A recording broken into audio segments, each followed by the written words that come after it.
What's up, everyone? Welcome to Speak Now Pro Wrestling, episode 21. It is myself, Denise Salcedo, and I am so excited to be back here once again. Today, we are going to be chatting about all of the biggest, most exciting, most noteworthy moments from AEW and NXT here tonight, and I cannot wait to jump right into it. First of all, I want to thank all of the audio listeners for listening to the podcast version of this, and I also want to thank all of the live viewers for tuning in each and every single week. Quick reminder, if you guys want me to read any of your chats, any of your comments, any questions, any statements that you may have, feel free to send in a super chat. Once again, F4W does allow me to keep 100% of the proceeds right after YouTube takes their cut. So I very much appreciate and welcome any super chats that you guys may have. But other than that, we're going to go ahead and jump right into it. We're going to kick things off with AEW and then head into NXT because there is plenty to talk about here tonight.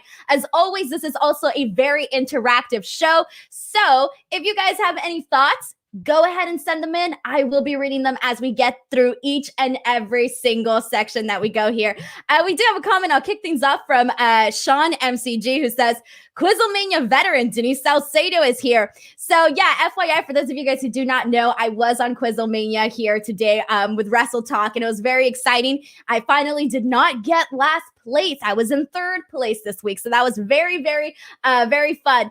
Also, before we get started, I do want to let you guys know that over on my YouTube channel, youtube.com/Denise Salcedo, I do have a brand new interview with none other than Kofi Kingston. So if you guys want to check that out, you are more than welcome to head on over there and check it out. We talk about the Elimination Chamber. He talks about Kofi Mania. He talks about Big E separating from the New Day. And he also talks about some of the talents that he would like to work with down the line and what some of his goals are still within WWE. All of that and more over at youtube.com/Denise Salcedo. But before you head over there, do not forget to subscribe to F4W Online. If you haven't already, please make sure that you subscribe. We have surpassed the 70,000 subscriber mark, and we are making our way over to 100K. All right, guys, here we go. Let's go ahead and talk about today's show because there is lots to talk about. I already see people making fun of me for a funny tweet that I sent out accidentally on Twitter. So I might as well just mention it now. So during today's show, Jim Ross accidentally called Kenny Omega WWE champion instead of AEW champion. And I tweeted it out and I put like embarrassing emoji, right? Because it was pretty embarrassing. And then fast forward to an hour later, I wanted to tweet out that I was rewatching the Matt Hardy, Adam Page segment from AEW.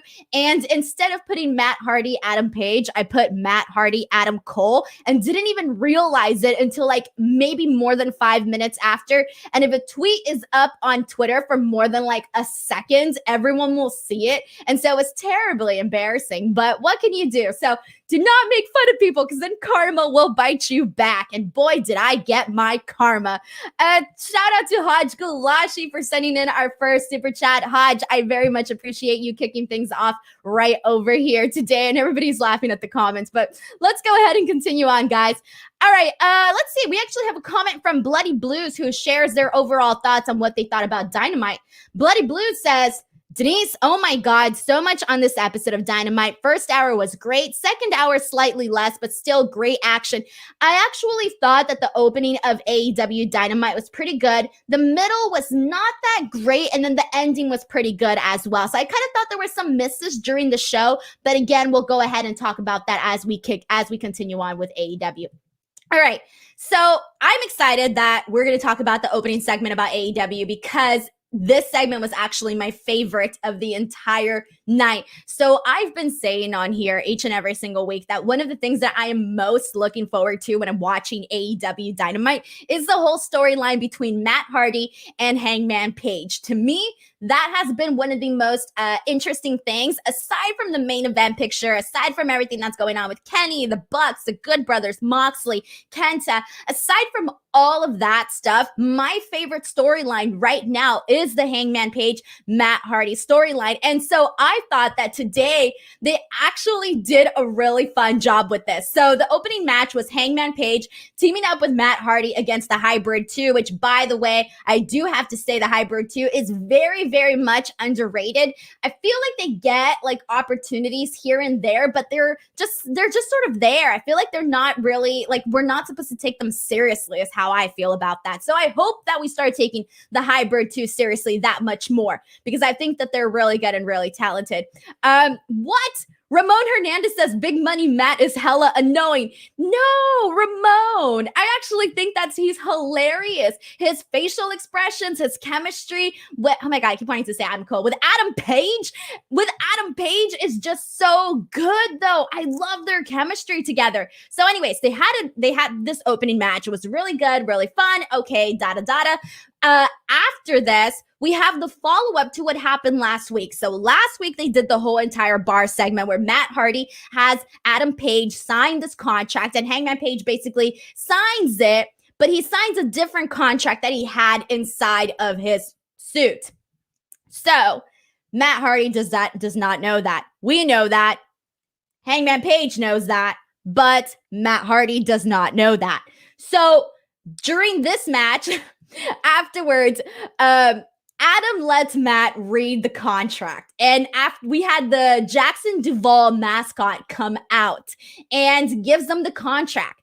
Matt Hardy reads it, and to his surprise, it's obviously not the one that he had intended, where he gets 30% of Adam Page's earnings. No, instead, not only are they going to have a match at Revolution, but if Matt Hardy loses, Hangman Page will be getting his first quarter earnings from 2021, 100% of his first quarter earnings. And this was hilarious to me, guys. This was hilarious because I had said that I was very excited to see what on earth was put in that contract, because we knew it wasn't going to just be just the match. It had to be something else in addition to the match, right? And so when they revealed this, I thought it was pretty darn hilarious. And what made it even more funny was Matt Hardy's expressions. Matt Hardy was kind of just like looking up and down at this, and he was kind of like freaking out about it, right? So in the end, afterwards, Matt wants to add that if he beats Hangman Page, he's going to keep his first quarter earnings. So that's what was decided upon them. And then afterwards, Matt Hardy essentially orders the hybrid 2, tells them, I'll pay you $3,700 to attack Hangman Page. So they did that. And then afterwards, the Dark Order comes out and helps Adam Page. So that was pretty good.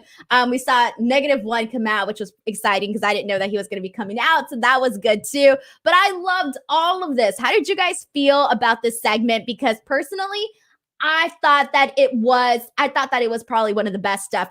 So we actually have a lot of comments on Jack Evans' performance for tonight.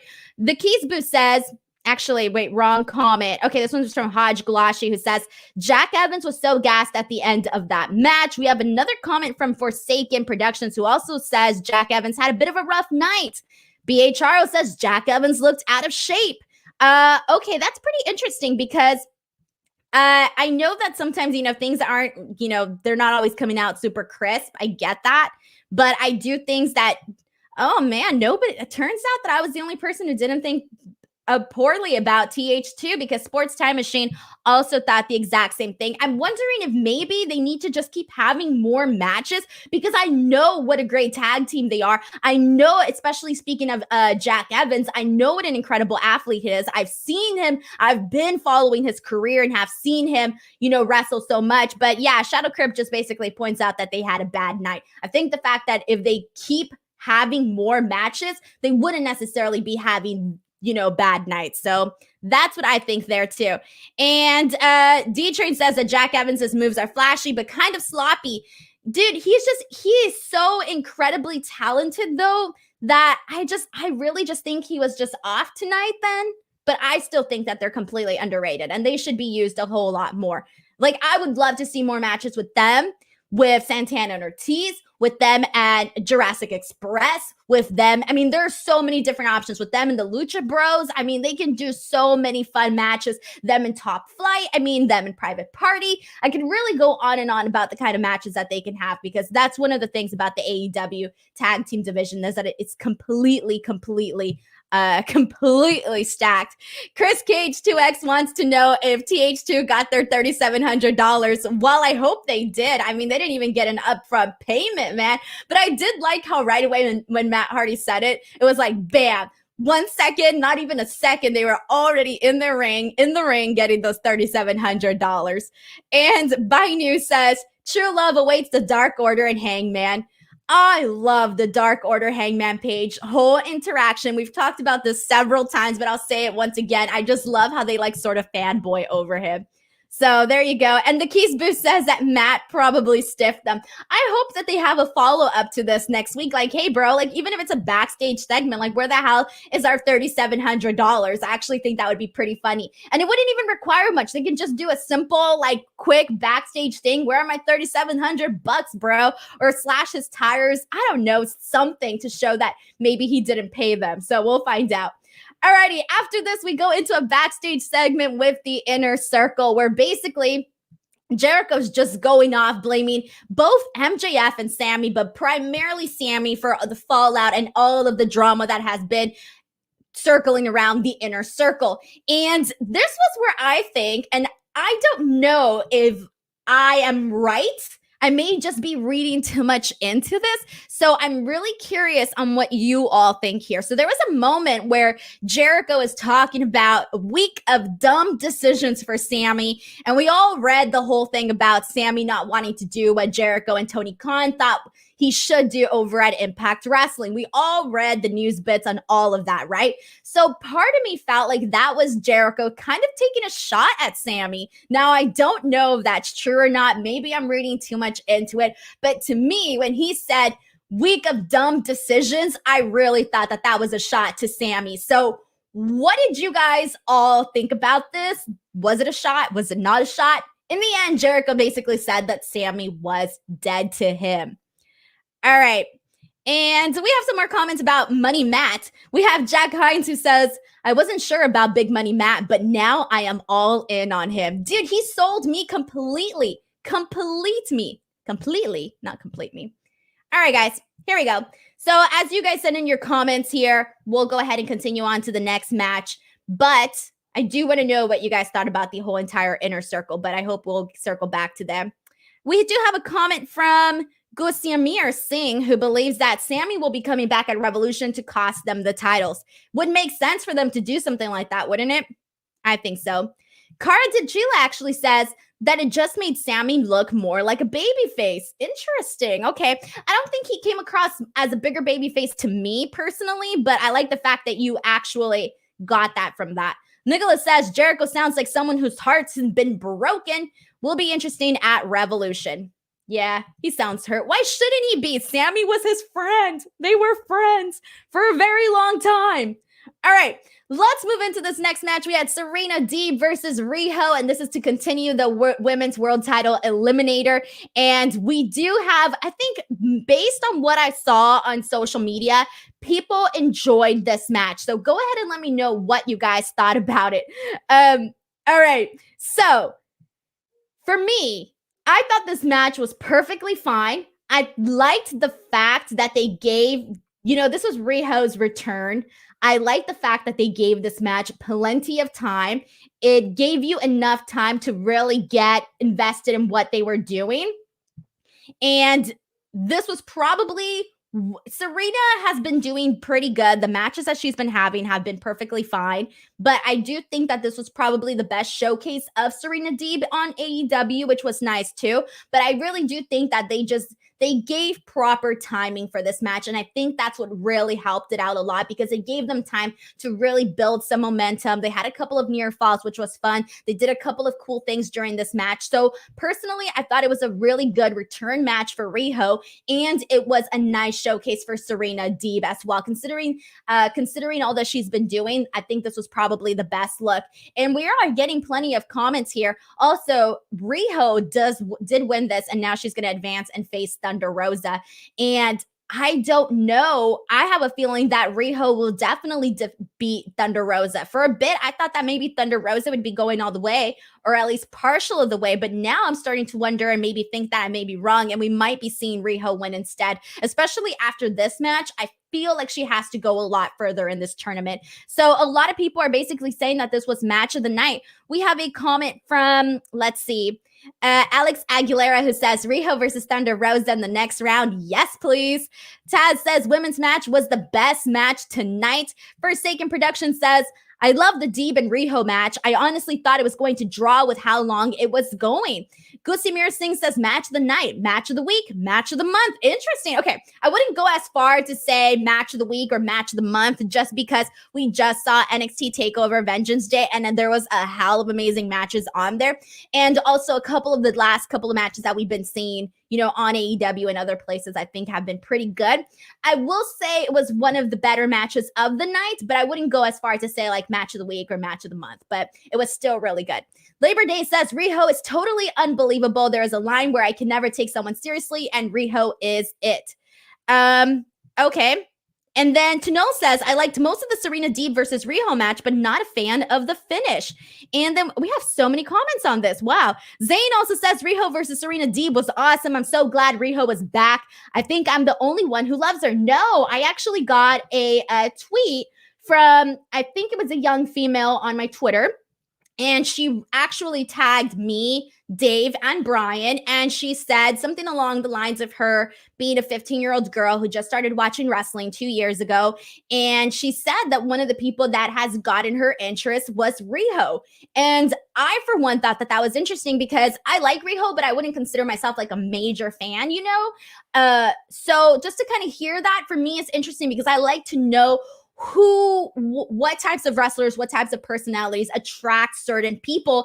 And we're always talking about the female audience, the female fan base. I know that Dave has talked about this very extensively on Wrestling Observer Radio, where he talks about, you know, female audiences and all of that, right? So for me, I am curious because it is very interesting for me to find out what, you know, younger women are fans of, because I know what I'm a fan of, but I feel like I'm already getting to like that older age range. So I can't necessarily talk for like a teenage girl, but I did think that that was really interesting that Riho is attracting that audience, which is obviously a really good thing in that sense. Because one of the things personally that I think attracts female audiences, in my opinion, as a female, I really do think that strong women are what attracts female audiences, and also unique women, fun women, women that bring like a different type of personality. So obviously to each their own, but that's what I definitely think brings in or attracts a female audience, especially to other female wrestlers. This is not obviously including the men. I think different stuff, but here we go. The Keysboo says, I knew Riho would win over on her big return, but it was still a good match. Kudos to Serena. Yeah, kudos to Serena though. She has been very, very steady on this roster. And Brandon Charles basically is heartbroken that Maki was eliminated. I think so too. She's literally been like the most over person. So I can't believe that they didn't take advantage of that and keep her further going on in this tournament. I have not heard of anybody on social media talk more about her. I haven't heard them talk about anybody else but her. So the fact that they didn't sort of capitalize on that is a little surprising to me, because I would have thought that she would have at least made it to the semifinals or even the finals just because she is so popular. And when you have that popularity, like, dude, run with it, man. Run with it. And she has it. She's definitely, when I just said, oh, female audiences are attracted to like other females that are, you know, cool and unique, I can't think of anyone more unique than her. I mean, the girl comes out singing. Let's be real. And she's not afraid to, you know, use some cuss words, get in there. I like that. All right. B Stokes also points out that the women's division is finally picking up. Yes, we have been talking about this the last several weeks, is that we are starting to see more and more really good women's matches more continuously on AEW. And I really think that is the best way to go about it.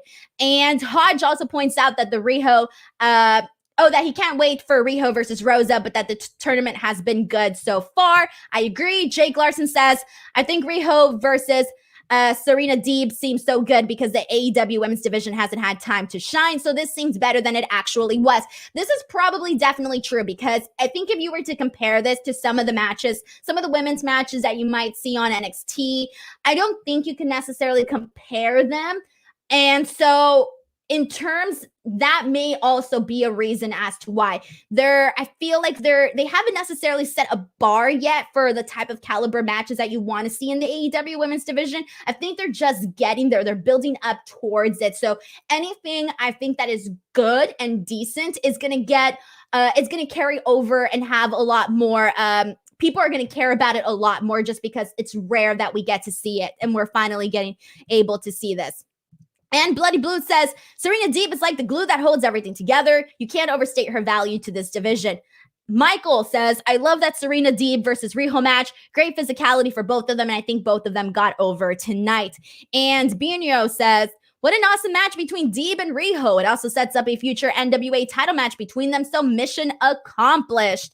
And let's see, I'm reading the rest of the comments here, but I really do think that it was good stuff here. And Mark wants to know if I watched the Japanese tournament matches. I have not yet. I'm very, very behind, guys. I'm very, very behind. But based on what I saw on the highlights, highlights don't compare, but I do feel you. I need to watch more of that. And I'm just seeing some funny comments here. We have a comment from Taz that says, you can't argue that the women's division in AEW put on great matches, regularly put on great matches in this division. They just need to sprinkle in some story elements and expand on the characters. Yes, I think that the only ones that really feel like they've had a story element is Britt Baker and Thunder Rosa.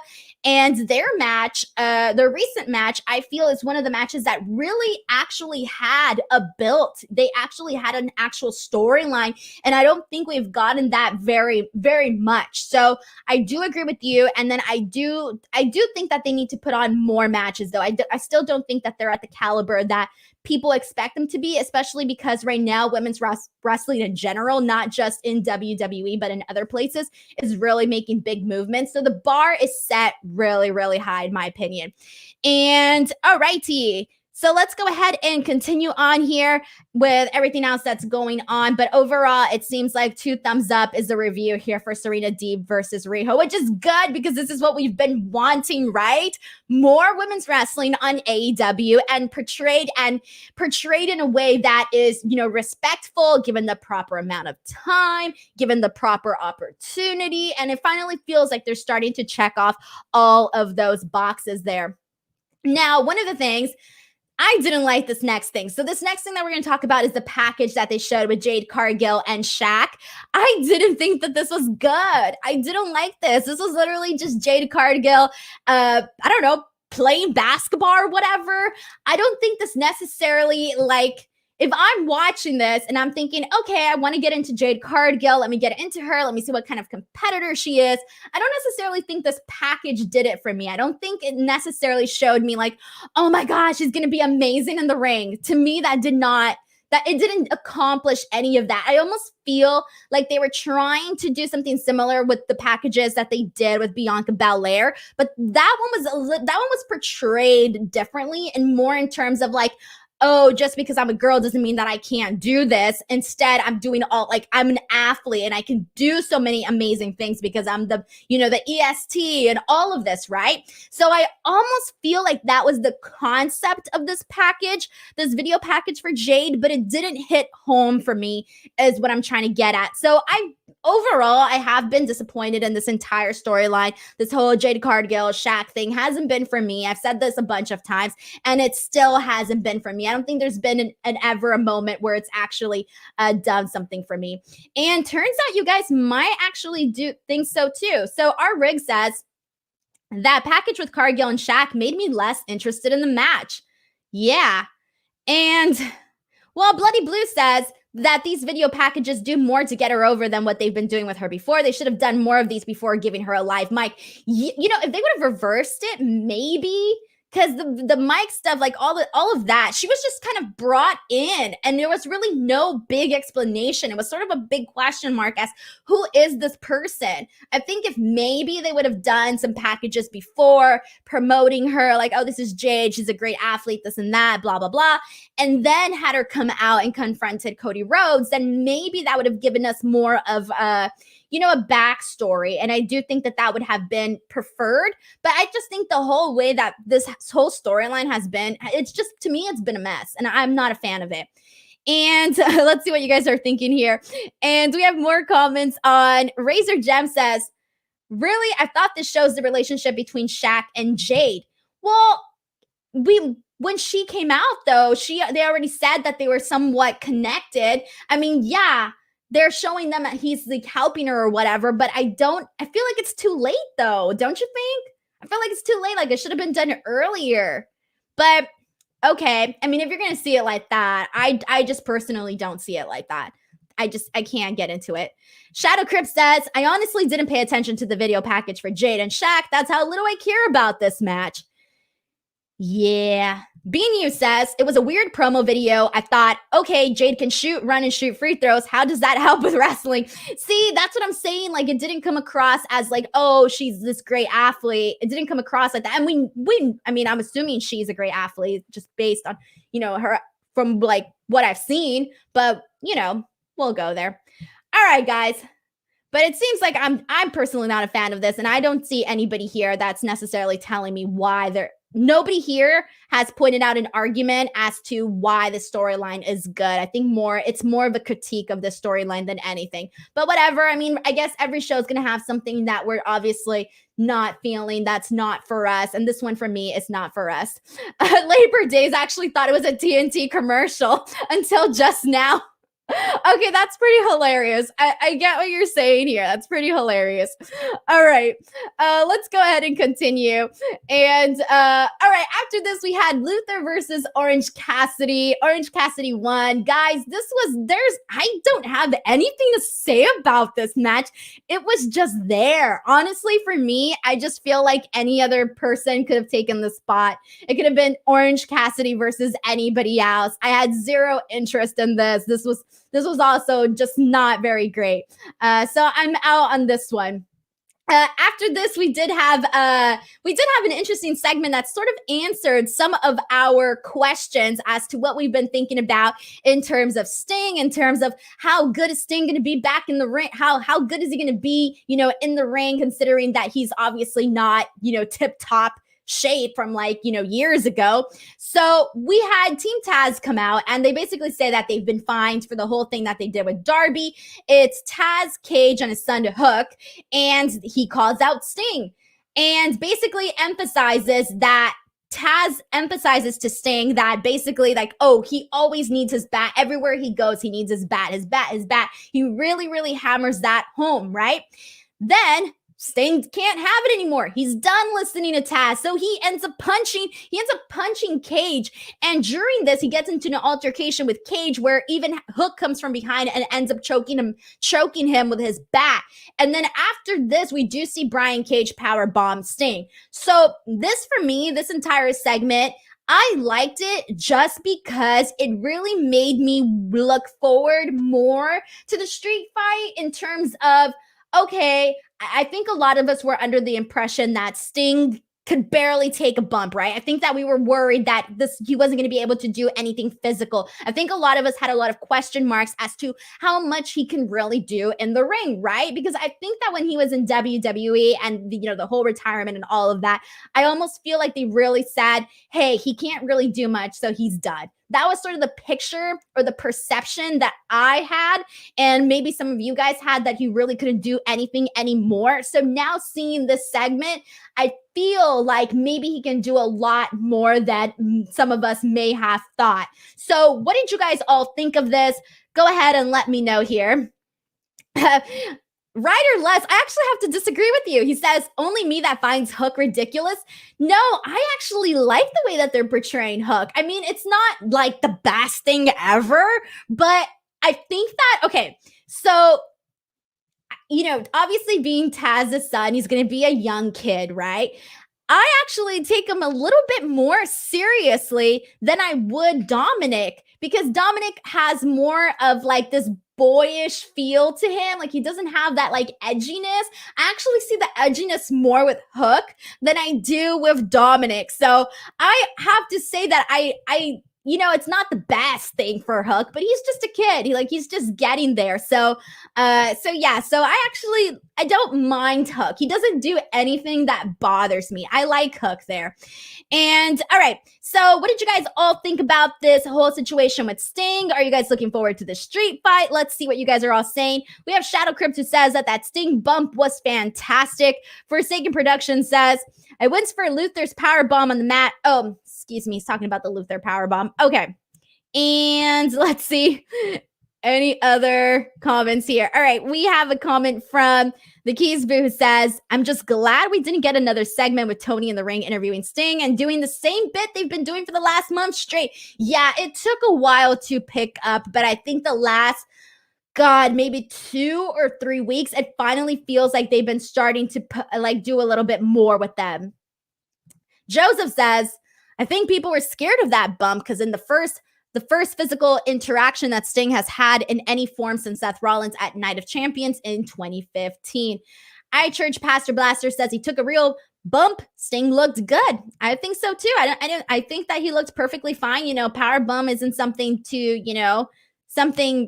it's like I said, he has to actually, anything could have gone wrong is what I'm trying to say. Something could have gone wrong during that power bomb. Something could have gone wrong when he was being choked out with that bat. So the fact that nothing bad happened, it gives me hope. So I'm actually excited to see where this is going.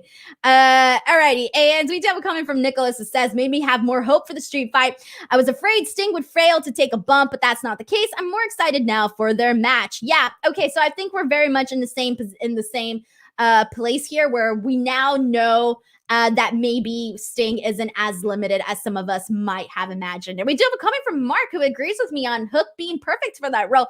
Dude, he's just there wearing his hoodie, keeping his head down, putting a tough guy face. I like it. I do not mind Hook.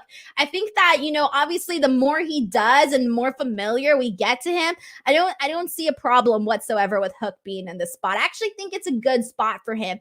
And we're always talking about, young guys and all of this. And we've been seeing so many young faces and new faces on AEW Dynamite. And Hook is one of them. So I actually like what they're doing there. Alrighty, after this, guys, we do get that moment where Kenny Omega goes and reads to a classroom. He's reading a book, the Young Bucks book. But obviously the thing that people were talking about was the fact that JR called Kenny Omega the WWE champion. Yes, that was terribly embarrassing. It was really embarrassing, guys. But it happened. So there you go. It gives us something to ha-ha about. Let's see. After this, this segment was okay. I didn't think it was fine. I think one of the things that I liked that they necessarily got with this segment is that they're really portraying the corporate vibe. So we all know that certain companies, they try to act like they care about people, that they care about causes and doing good things, right? But it's all really for good publicity. So I do feel that really shines through in this segment where Kenny Omega, you swear he really cares about these kids. You swear Don Callis really cares about these kids.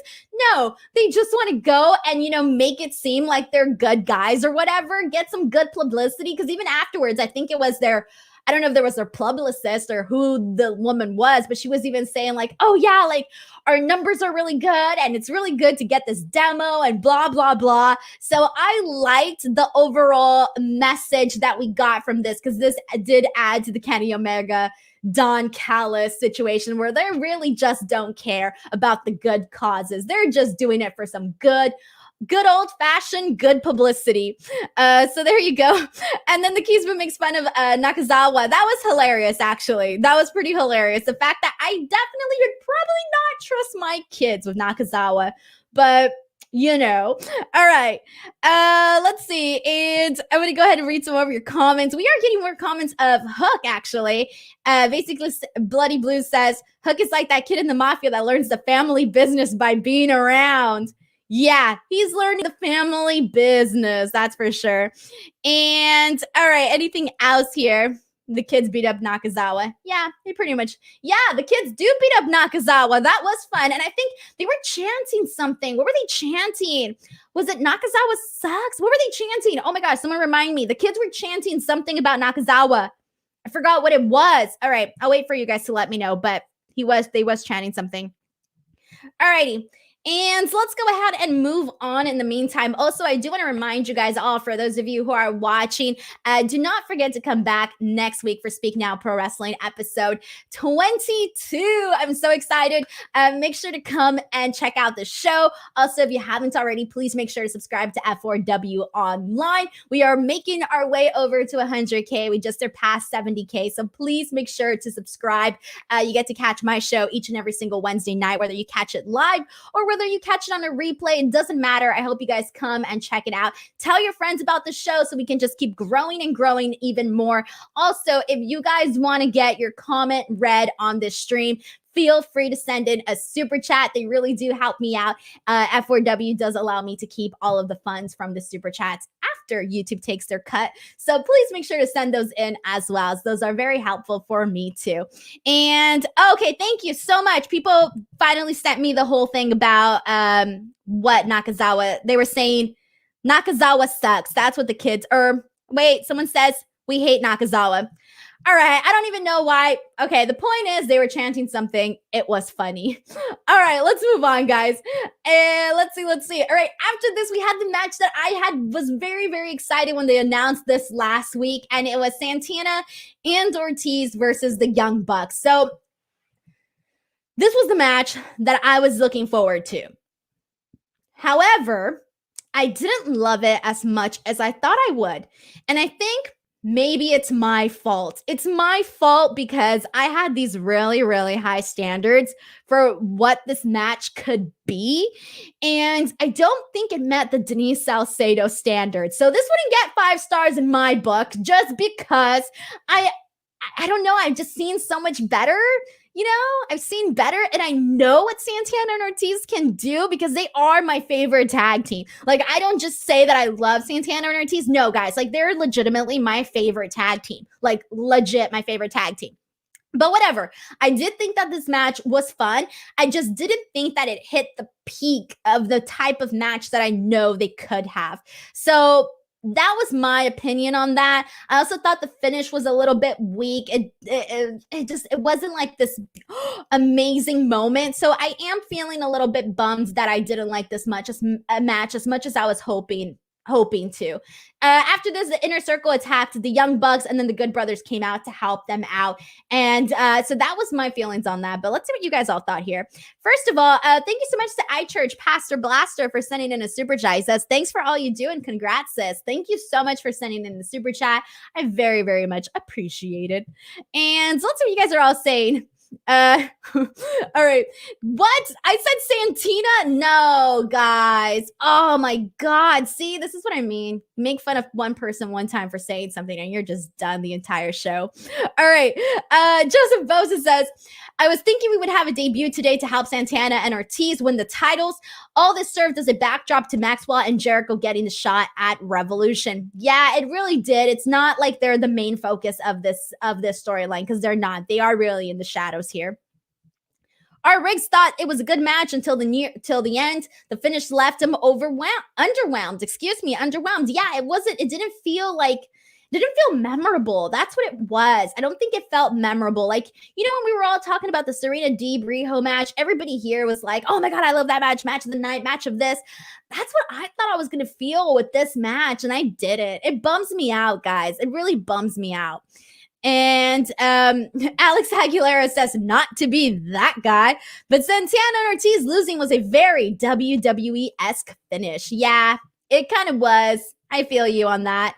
And alrighty, I'm going to go ahead and continue reading some of your comments, guys. Again, if I do not see your comment, feel free to send in a super chat. I do try to read as many as I possibly can on here. And Joseph Boza actually agrees, says that the finish was weak and would have actually liked all of the Inner Circle tag title matches at Revolution. Zane Miller says, I thought this was truly awesome, to be honest. I too had high standards, Denise, and kind of weren't met when they settled in, and I was quite surprised by the fun moveset. I wasn't surprised by the fun moveset because that's who they are. Like that, like Santana and Ortiz, like they have some bomb-ass matches, guys. Some bomb-ass matches. So just the fact, yeah, they just didn't meet the hashtag Salcedo standards, you know. The Salcedo standards are run. Stop making fun of me because I said Santina. Dang, man, I can't talk today. What is up? Why do I have my own show? I can't even speak anymore.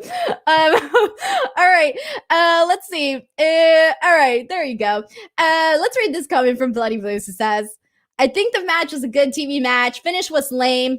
If it was a pay-per-view match, they would have torn it up for sure. If they had won, I'm sure people would have enjoyed it more. Oh, yeah. If it was a pay-per-view match, I can't imagine this match letting me down. So, like I said, maybe because I was so excited to see this match, I was kind of, you know, hoping for like a pay-per-view type match, but it wasn't. It was more of a TV match. So I think maybe it was just really my expectations. They were very, very high. So I blame myself on all of this. That's all I blame is me. All right, let's continue on. After this, we did have FTR versus Matt and Mike Seidel. This was, I think the match itself was not, I didn't think it was that good either. It was just there for me. I don't think there was any moments of this where I thought, oh my God, this is a good match. But afterwards, FTR was about to cut Mike's hair when the lights go out, and instead it's Jurassic Express. And good news, everybody. Luchasaurus has grown his horns back, and that is what really matters. So that's pretty much like, honestly, that's all I can think about of the highlights of this match. Alrighty. And so let's go ahead and move on to, after this, we had, we had the Jon Moxley promo. He basically just says that after New Japan Strong, he's going to come back and try to win the AEW title from Kenny Omega. This leads us into the main event, which is a 6-man between the Butcher and the Blade and Kingston versus Phoenix, Lance Archer and Jon Moxley. And, you know what? I didn't realize how tiny the Blade was until he was standing next to Lance Archer. And I don't know why. I just realized it. But seeing their size difference today really just hit it home for me. So let's see. After this, we had... So during this match, my favorite part was honestly really just Jon Moxley, seeing him go at it with Eddie Kingston. That was probably my favorite part of this match. And also Phoenix. Phoenix was just all over the place in this match. I think he did have like one botch where he just like completely fell, but for the most part, I mean, the guy was everywhere. He was just moving really, really fast. And so I thought that what he brought to this match was pretty good. So in the end, we did have Moxley ended up pinning Kingston. And I wonder, I don't know how you guys feel about this, but let's see if you guys can help me out here in the chat. But do you somewhat feel that Kingston has sort of lost some of the momentum that he had, you know, since making his AEW debut? It does kind of feel like that momentum has sort of drawn out a little bit. I've been feeling like that for the last couple of weeks, but I think today was one of those moments when I saw him get pinned. I was like, obviously, I knew that it makes obviously sense for Jon Moxley to pin him, but it does sort of feel like that momentum has sort of gone down a little bit, or it's shifted at least. So I don't know if that's all in my head, but if you guys want to go ahead and let me know in the chat, I will read those when that comes up. But after Moxley got the win for his team, the Good Brothers came out and attacked Moxley from behind. Then Kenny comes out and tells Moxley he can have his rematch. So we're getting the rematch, and yay, right? But then it gets even better because he says that this match is actually going to be an exploding barbed wire death match. Thank the Lords. Thank the Lords of Violence, because I cannot wait. I'm sorry, but I am a fan of the violence, the gore, the blood, the messier, the better. And when I hear exploding barbed wire death match, oh man, I am so ready for this. And I've only seen clips of like other exploding barbed wire death matches. I haven't seen a full match, so I'm very excited for this. And and then also seeing like a modern version of it, and seeing the AEW version of this, I'm very curious as to how that's gonna look. And I hope that they really do it in the sense of like, okay, they have the barbed wire. Whenever you touch the ring or you touch the barbed wire, I hope we see like those explosions. I don't know what the AEW version of this is going to look like, but either way, I am so excited for this. Like excited as how. Like when they announced it, I was one of those people that like popped. So like if they wanted somebody to pop, just know Denise Salcedo did. All right, so what do you guys think about this? Are you looking forward to the match? Go ahead and let me know. And Yora says, exploding barbed wire death match. I am so ready for this match. Hell yeah. Frankie says, yay, bloods, guts, and other internal organs. Oh, we're getting rated M for mature on this stream. Really. And let's see, I'm reading the rest of your comments here. All right, I'm just reading the rest of your comments. You guys are hilarious. And Joseph says, John will be a kid in the candy store. This feels like blood and guts. For reals. For reals. And Zane Miller comments, FMW. Yes, FMW. Frontier Martial Arts Wrestling is most famously known. Well, exploding barbed wire death matches are most famously known for happening in FMW. So if you're curious and you want to get a peek, I'm sure you can probably find some cool stuff on some clips on YouTube that you guys can go ahead and check out. And we have a super chat from Razor Gem. Thank you so much, Razor Gem. Razor Gem says, go out of your way to watch Venny, I'm not sure if I'm saying that correct, versus Emmy. Ray Phoenix should be the next TNT champ. All right, guys, take Razor Gem's suggestion. If he's suggesting this, check it out. I'll make a mental note of this too and check it out. But we do have a comment from this Keysboo who says, well, that's one way to sell that pay-per-view after a stacked pay-per-view quality Dynamite just a few days earlier. I'm really excited, guys. All right, and anything else here that we want to go ahead and jump into before we move into NXT? And all right, we'll go ahead and move on to the next topic here, which is NXT. All right, guys, let's go ahead and do this. Paul wants to know if we've talked about NXT yet. No, we are heading into NXT now. And all right, also, before we jump into NXT, reminder, do not forget to subscribe to F4W Online on here on the YouTube channel. Subscribe, guys, subscribe. That way, you know, we get more subscribers, and then I could just be like really happy that we got like more subscribers. That'd just be awesome. All right, here we go. The opening segment was probably one of my favorite. I thought that both AEW and NXT really nailed the opening segments for both of the shows tonight. And so obviously after NXT Vengeance Day, we had a banger of a ending here with Adam Cole. And so Kyle O'Reilly comes out, he kicks off the show, and he comes out and he basically says, you know, I've been replaying the moment over and over, trying to make sense of what happened at NXT TakeOver Vengeance Day, says he's disappointed. He says, and I quote, to Adam Cole, you kicked me in the face, but you stabbed me in the back. Says that Adam is still his brother and is giving him the benefit of the doubt and asks him to come out. But instead of Adam Cole coming out, we have Roderick Strong coming out. Roderick Strong comes out and tries to explain Adam Cole's sign, but Kyle O'Reilly gets mad and basically tells him like, no, I want to hear this from Adam Cole himself. Kyle O'Reilly then goes on to say he doesn't know who he's going to trust anymore. He doesn't know who to trust. He doesn't even trust himself and calls out Adam Cole once again. But instead, we get Finn Balor. Finn Balor comes out and he's pissed off and he's basically blaming Kyle O'Reilly for everything that happened, tells him that he trusted him. And basically, Finn Balor and Roderick Strong end up arguing because Strong tells him, like, no, it's not his fault. So they start going at it. As they're going at it, Pete Dunne and Oney Lorcan and Danny Burch come out and end up attacking them. So I liked this segment. I thought that everything made sense. Finn Balor had a right to be pissed.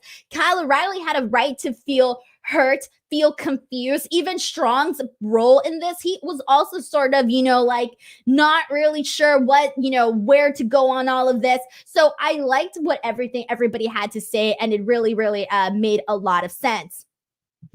All righty. And also, what did I miss, guys? Everybody's talking about, oh, okay, I did not see this.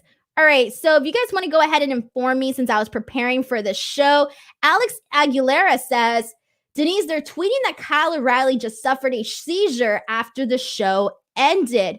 Do you mind pulling that up for me? Sorry, guys, 1 second. I'm going to have someone pull it up for me so that I can go ahead and find out what's going on because I didn't see this as I was preparing for the show. If you're listening to the audio version of this, I go and do the show right away. So it looks like something happened with Kyle O'Reilly. I'm going to get the more information right now. There's nothing up yet. All right. So I'll go ahead, but people are just basically saying Joseph Boza says breaking news, Kyle O'Reilly just suffered a seizure. And Joseph also says that Sean Ross Sapp is tweeting that he is hoping to find out more. Okay. And Razor Gem. Okay. So, okay. Well, I didn't realize that happened, guys. Holy damn. All right. I hope that everything is okay. I don't know anything right now. So I will have a look. I'll be looking and see if anything pops up on like Twitter or anything. Feel free to let me know and hit me up on the stream. As I'm doing this, I can't really check Twitter, but just go ahead and let me know. All right, so let's go ahead and continue on with NXT, and we'll just kind of go as we go. All right, so let's see.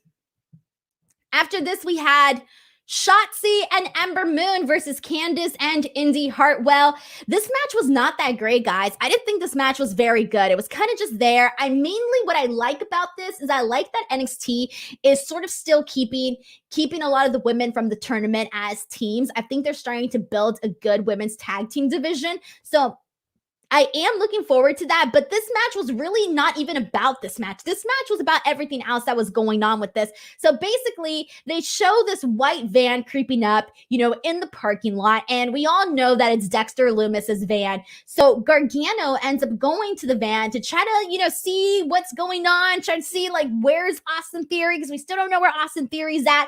And afterwards, it's later revealed he brings out Austin Theory. Austin Theory's wearing this funky, dunky, I don't even know what outfit. He comes out, they celebrate. They end up getting the loss. We do see Shotzi and Ember win, but basically they're happy that they found Austin Theory. And that was pretty much that segment there. But this match itself wasn't good. It was really just a focus on what was going on with Austin Theory and everything. So, and even then, I don't think I had much interest in this, guys. I didn't really care. When they found Austin Theory and they pulled him out and he has his arms tied, I didn't care. It wasn't like a big whoa moment or anything like that. It really, really just didn't matter. And Mark says, I feel like they spent a lot of time on this match just to have such a cheesy, corny finish. And then Indy and Candice don't care about losing anyway. It was lame. Yeah, because they were celebrating too. I mean, they were celebrating because Austin Theory, but it didn't really matter though. This was very pointless. And I didn't realize how pointless it was until I started remembering it and recapping it all. And I just realized that this was very pointless. After this, we did have a promo from Pat McAfee, who is in his private plane or private jet, whatever. He's got the money, you can tell. Pat just basically says that he was right all along about Adam Cole, wants to use the hashtag Pat was right, and that people owe an apology to him. That was pretty much it. This probably wasn't his best promo. I feel like he's done so many other better ones, but this one, for what it was, I thought it was fine. And the fact that we haven't really seen much of Pat McAfee, I appreciated that he did this. So this wasn't bad. It wasn't monumental, but it wasn't bad either. And alrighty, let's go ahead and move on to this next match, which was Isaiah Swerve Scott versus Leon Ruff. And I kind of have a problem with this one here. So this is my problem with this match. So first of all, they gave Leon Ruff, once again, the jobber entrance by. They didn't even give him an entrance. You pop in, guy's already in the ring. Before this match ended, I just kept thinking to myself, I feel like out of these two guys, I see more upside in Leon Ruff. I feel like Leon Ruff has been showing more in this match. And even some of the stuff that he's done in previous weeks on NXT, I feel like he's proven that he's still a little green. He's still a little, some of the things he moves so fast in the ring that sometimes he does make mistakes and all. But I still think that there is a lot of potential with Leon Ruff. And as I was thinking that, he ended up getting the win in this match. And I thought, oh wow, they're actually giving Leon Ruff the win. That's great, because I kind of felt like they were just treating him like a jobber now, which really sucks considering that he, was on such a high. And now it's like he's had it's day and night what they've been doing with Leon Ruff. But one of the things that I didn't like is that commentary right away just started saying, oh, Leon Ruff, oh my God, this was such an upset. Like, what a surprise. What an upset. What an upset. I don't like that. I don't like that because that's not going to do anything for Leon Ruff. Part of creating new stars is, like what they did with MSK. They gave him an opportunity. They let them shine. They let them run wild with it. And they didn't make it like, I don't know, just the way that they treated it was so different from what they've been doing with Leon Ruff. Everything that they've been doing with Leon Ruff was like, oh my God, I can't believe he did it. Like, he's been doing a lot. So I think at this point, they shouldn't keep hammering it home that he's this noob. Like, yeah, he's obviously a rookie and all, but I just think that they shouldn't always have to make it a big deal that he wins. Not only that, afterwards, Isaiah Swerve Scott gets his heat back by attacking him post-match. This was dumb too because Isaiah Swerve Scott doesn't get over and neither does Leon Ruff. None of these two guys got over in this segment. This was a very, very raw type of segment. So I was not crazy about this whatsoever. And then it also made Swerve look dumb because Swerve starts basically saying that he's mad at Leon Ruff because Leon Ruff gets everything handed to him.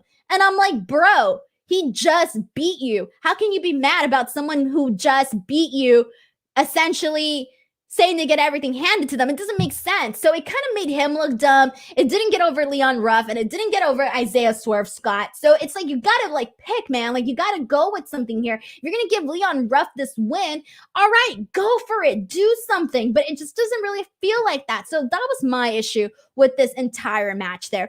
We have a super chat from Brandon. Brandon, thank you very much. Brandon says, wasn't Isaiah already a heel? And then he did another heel turn, so he turned heel as a heel. Very weird. I feel like Isaiah Swerve Scott hasn't necessarily been, to me, he's been not fluctuating, but he also hasn't been a major focal point on the show. Maybe I'm wrong here. I just don't feel it. So it's almost like I didn't even realize he's just there. They haven't given him any story, any depth. And this whole thing with Leon Ruff isn't it. It isn't it. If they're going to do it like this, then fine, do it. But Zay Miller says, why did they call this an upset? Isaiah is a jobber too. Ruff at least won a title. So backwards. Thank you. Yeah, Isaiah Swerve Scott isn't, Adam Cole level, isn't Finn Balor level. So it is they're sort of on a similar playing field. So yeah, I agree with you on that too. And alrighty. So I'm seeing the rest of your comments here, but yeah, Joseph also agrees that he hated that they called this an upset. Isaiah is a good athlete in the ring. Yes, he is a good athlete in the ring. But in terms of them just stop making it seem like a big deal if he wins. Just let him have the victory. Let him try, at least give him a chance to get over. And all right, let's go ahead and move on to, after this, let's talk about the MSK, Dakota, Raquel, Shayna, Nia, Beth Phoenix segment. All right. MSK comes out and they basically announce that they're going to face Danny Burch and Oni Lorcan on their March 3rd show. So that's going to be happening. Then Dakota and Raquel come out. And Shayna and Nia come out and interrupt them.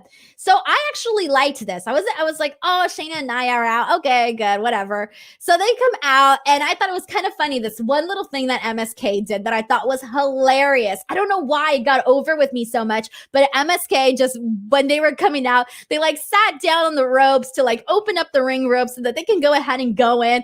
That was very gentlemanlike. So I appreciated that from MSK. But what we find out during the segment is that Dakota and Raquel will be facing Nia and Shayna in 2 weeks on the March 3rd show as well. Nia calls herself, pardon my language, the biggest, baddest bitch. That's what she says that Dusty Rhodes called her. Raquel says no disrespect to Dusty Rhodes, but he never met me. Then afterwards, Raquel has a brilliant line, and I actually found this a lot funnier than the actual development of the whole. Raquel says that she's going to shove the boot on the trophy so far up her hole that she'll never be able to get it out. I thought that one line was way funnier than the whole Nia Jax, my whole situation. So I really, really liked that one line from Raquel. And I'm excited to see this match only for the reason that I really want to see Dakota and Raquel win this. I think that they need to, and I think everybody will agree with me on this, that they need to get those tag team belts over on NXT because Lord knows it ain't working on Raw, all right? It just isn't working on Raw. And thank you to Chris Cage who says, my whole joke is getting stale. I didn't even think it was that funny the first time it happened. And everybody thought it was hilarious. And I was like the only person that didn't think it was that funny. Dang, I just maybe don't have that kind of sense of humor, but it just wasn't funny to me. And all right, Joseph Bozo also says that my whole thing is getting pretty old pretty fast. It was funny in the tables match versus Lana, but I could tell Vince was writing it when that whole joke happened. See, that's why I didn't think it was funny. To me, it didn't come across as natural. It came across as very scripted. So that's why it wasn't funny to me. Like for me, if it would have been funny if it was like a natural, like, oh my God, my hole or whatever. To me, it just wasn't funny, but whatever. To each their own. If you're going to laugh about it, go ahead and laugh. Who am I to tell you what not to laugh at and what to laugh at? So yeah, that's obviously not my my forte there. And Danny writes, Shayna back in NXT. Oh, it felt so natural seeing her on NXT. Like just her face and like the NXT colors and the NXT branding. It felt very, very natural. So that's what's happening there. All right, so let's go ahead and move on. Let's again manifest that Dakota and Raquel become those become women's tag team champions and take those bout over to NXT.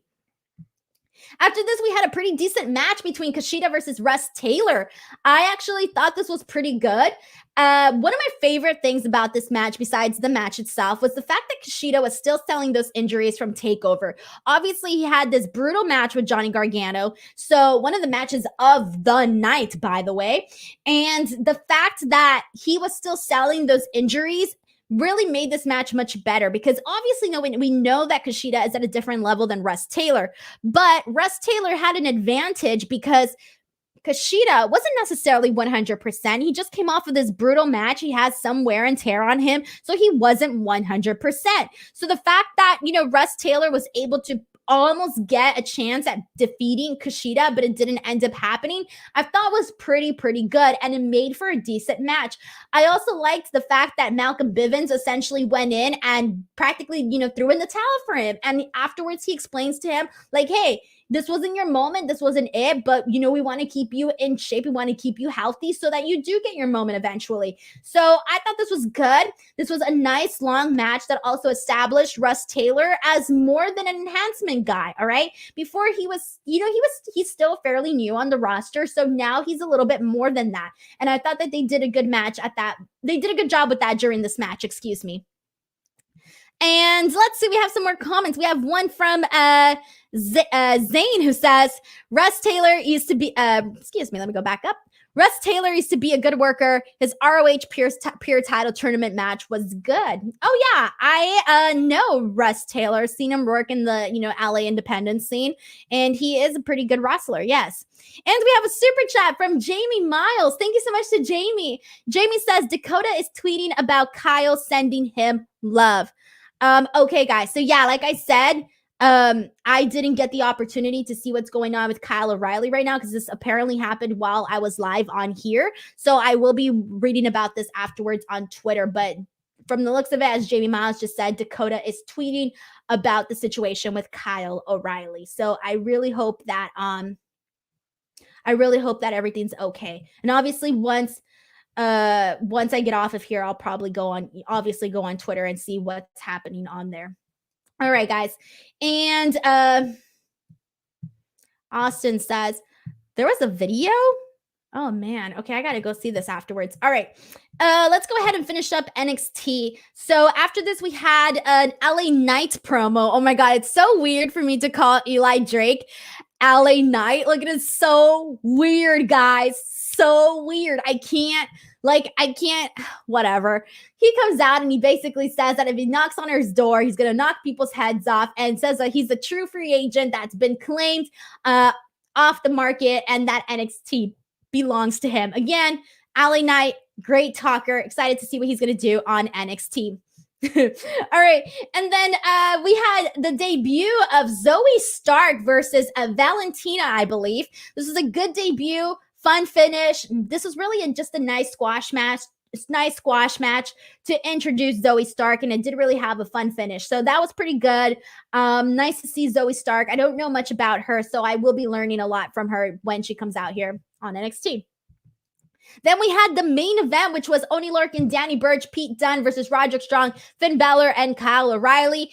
I think this was good. This was a good match. But what I liked about it was that obviously it continued the storyline, but Finn Balor has been protected very, very well. So the fact that Pete Dunne was able to get this win, it meant a whole lot because, again, Finn Balor has been protected. So this was good, and it actually means something that Pete Dunne got this win. Afterwards, the show basically ended with Adam Cole coming out and super kicking Finn in the face. So that was the end of NXT, and I thought that how it started and how it ended really tied in very nicely together, because in the beginning you have Kyle O'Reilly. He's pissed. He's wanting to talk to Adam Cole. We don't get any answers from Adam Cole, but in the end we sort of get that, because Kyle O'Reilly in the beginning was basically saying that he was going to give him the benefit of the doubt, right? He was going to give him the benefit of the doubt because he was his brother. But from the looks of it, he probably shouldn't, because it looks like what happened on NXT Vengeance Day, what happened there, Adam Cole is still in that phase. He is still in that mindset. So this was just a nice way to basically tie this all in together. And I thought overall it was a pretty good. NXT had a lot of really good moments, which we just talked about today. But I do definitely think that obviously the highlight and the meat of NXT and what's really the best part of NXT right now is really just everything that they're doing with the Undisputed Era, everything that they're doing with Finn Balor. That is really the thing to watch on NXT. That's the best stuff that they're doing right now. So there you guys go. That was NXT. That was AEW Dynamite. I hope you guys enjoyed this stream. I want to thank you guys all so much for tuning in each and every single week. I cannot put over enough how thankful I am for all of you viewers who come in. And seriously, guys, thank you so much. Also to the audio listeners, thank you so much too. Please do not forget to subscribe to F4W Online here on the YouTube channel. And if you haven't already, guys, please make sure to follow me on Twitter or on Instagram at _Denise Salcedo. I am so close to 15K. On Twitter. So please make sure to come in here. Brandon says, and don't forget Xia Li is going to purge Casey, whatever that means. Yeah, Casey and Kaden, they've been having a nice showcase, and Xia Li getting her face was pretty cool, but I didn't think it was anything like, for me, it hasn't necessarily gotten over to like the fact where I like want to talk about it. But there you guys go. That was the show. Thank you guys all so much. Again, do not forget to follow me on Twitter and on Instagram at _Denise Salcedo. It would really mean a lot to me if you guys followed me, and also spread the word about my show. Also, do not forget to give this video a thumbs up, like, subscribe, the good stuff. Alrighty, everyone. Until next time, I'm Denise Salcedo, and I'll see you guys later. Bye, everyone. Take care.